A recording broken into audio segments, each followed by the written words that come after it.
Welcome if you're new, or welcome back to the film and TV channel. Hope you're all staying safe and well. And we've got a MY5 Channel 5 drama to have a look at today, a little mini-series, 4-parter. Yes, interesting. Yes, very, very mixed reviews on this one, that's for sure. So today we're going to look at something called The Catch. Please, if you are new to the channel, push that subscribe button, push the bell notifications. It'd be great to have you on board. Please spread the word, share your thoughts, share your comments on this little series, or anything to do with film and TV. It'd be great to hear from you.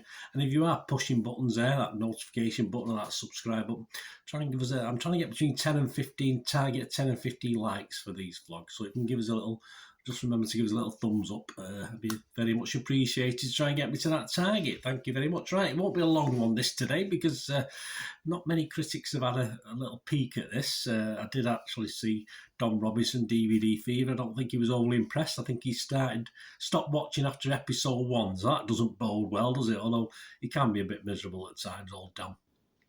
Right, The Catch, yes, Channel 5 and MY5, yes, 4-part drama adapted by Michael Crompton from the novel of the same name. And apparently the fisherman in this, the key character, isn't a fisherman in the novel, so it's probably all doomed to go wrong from there, isn't it?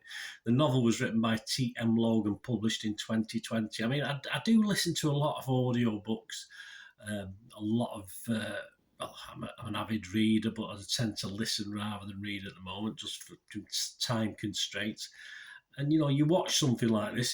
This was a book published in 2020, and there's some cracking books out there, audio books, hundreds, thousands, that never seem to get picked up for TV. And you look at this, and you look at it, and you watch it, and you think, well, why has this been picked and something else hasn't? But hey, there you go.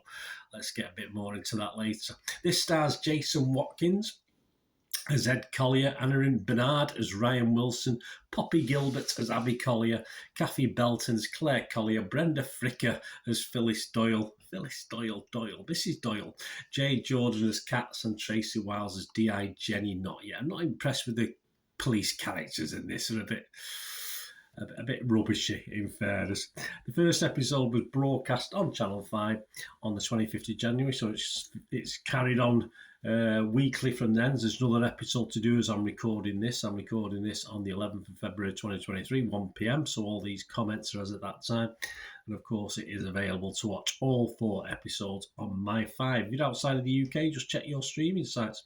Let's have a look at the scores. Yeah, Internet Movie Database is the only one we can go off, and it's getting spot on my watchable score of 6 out of 10. That's based on 171 scores that have been left. Not many reviews, and there's probably an even split between the 10 out of 10s and the 1 out of 10s, which I don't tend to take any account of. So that 6 out of 10 is about right. And what's it about? Well, it's about fisherman Ed Collier, who's struggling to make a decent living because of competing fishermen and how things are going. Abby, his daughter, introduces her new boyfriend Ryan to her parents. Ed is suspicious of Ryan, quite rightly so as well, from early on in this series, being young, handsome, rich and successful. That's not the only reason. Ed's wife Claire presumes Ed is being overprotective, understandably, as they lost their son to a boating accident 15 years ago. You do get flashbacks, stuff like that. Ed teams up with Abby's ex-boyfriend, George, to investigate Ryan's history, and he's startled at what he finds. And then it all begins from there. And obviously all different characters are added to it as well, just added to the mix. And that's it. There's no more critics on it, so it leaves it to me. I will give it a mark, although if it was left to my dear lady, she wouldn't give it a mark. I think she got fed up after episode 3, but not a lot of people give up before that. But I will give it a mark because I watched it till the end, and yes, it's the sort of thing I sort of could have on in the background while I was doing things on my phone. So that sort of says it all, really. But I'll give it a 5 out of 10, which isn't great, but not a total disaster.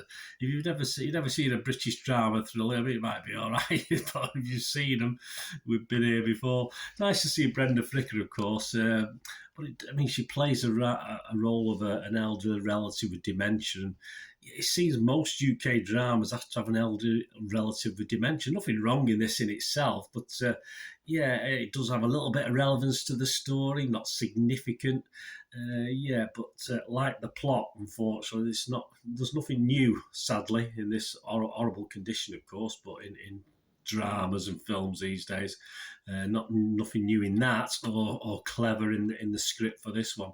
I do like Jason Watkins, although he doesn't seem quite right in this role. There's a couple of times when he gets pretty angry, and he just doesn't. He's not. He's just not. He just doesn't suit it. He doesn't suit that anger. He doesn't seem to have that character. Although I've seen him play a lot milder characters, of course, so that might taint my view of it. But he doesn't. I say a couple of times in this, it doesn't gel with what you think he is. It doesn't seem right. The first episodes, yeah, delivers a pretty much bog standard drama thriller opening, giving us flashbacks at problems that have happened in the past and things that are outstanding. Give us a character or two to dislike, which is always nice. I like to invest in characters, whether I like them or dislike them. So yeah, at least a character to boo and hiss, the old-fashioned music or pantomime way, if you like, the pantomime villain. And indeed, the clues are there earlier in the series as to the culprit. So even though it does trickle information down to you, yeah, I think all the main guys and gals are actually put into that first episode. So they do continue to supply, pardon the pun, suppliers with red herrings, Fisherman, throughout. But the final chapters really just confirm that this miniseries wasn't very clever, and it was all there to be understood at the start. Seen it all before. I definitely have seen it all before. A lot better, but 4 times 44 minutes, which is what it was, doesn't take too much investment of time. It's not as though you're watching an 8-12 part series or something like that. But sadly, from reading the reviews and reading the comments, a lot of people give up after episode 1 or 2, or like my good lady after episode 3. But I just had sometimes, as I say to if I'm not reviewing it, then I probably would give up myself. But I stuck to the end, and I say it wasn't a total disaster, but it wasn't far short. Let me know what you think, guys. Anyway, let me know what you think about this, The Catch. Did you enjoy it? Some people do. As I said, it's got 6 out of 10 on Internet Movie Database, although these early scores, I always think it's part of the film and TV crew that filmed it. They're actually leaving good scores on Internet Movie Database. So I never trust it until it's been out for, say, 2 or 3 months. I think that 6 out of 10 may drop. We'll see. We'll see how that works out. Anyway, let me know what you thought, guys. Great to hear from you. Thanks for watching. Until we meet again, I only ask one thing, don't I? Please stay safe, everyone. Bye for now.